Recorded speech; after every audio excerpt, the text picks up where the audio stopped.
Tom, I mean, we all remember those numbskulls dancing like it's Woodstock on Westminster Bridge and gluing themselves to just about everything. But it seems like insulating Britain with bills set to go to £6,000 a year potentially come April is actually what we need to be doing.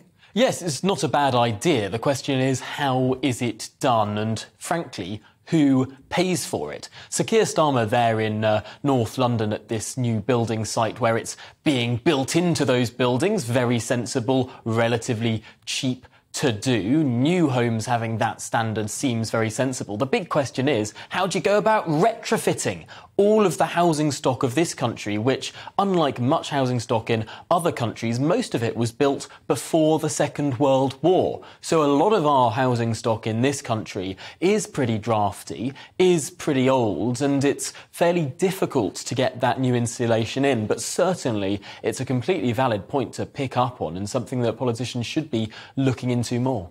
Yeah, I mean, but where are the politicians? That's what a lot of people are asking. Labour backseat driving the government at the moment. Boris is on holiday. Energy price cap about to be, the change the energy price cap about to come out before the end of this week. And yet, everyone is absent without leave.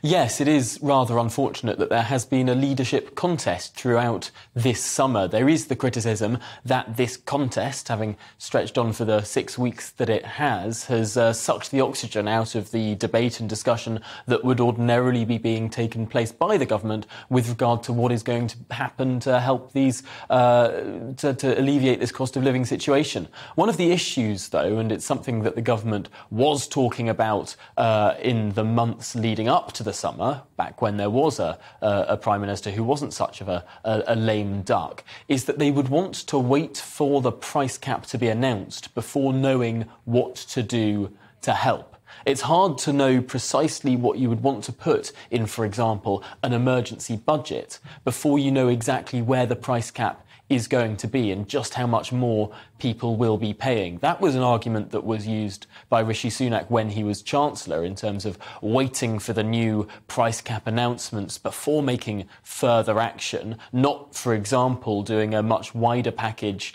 back in the spring, because we knew that the price cap was going to be reassessed in the autumn, and we need to know where the price cap will be on the 26th of this month for the next 3 or 6 months in order to then know what to do with that policy.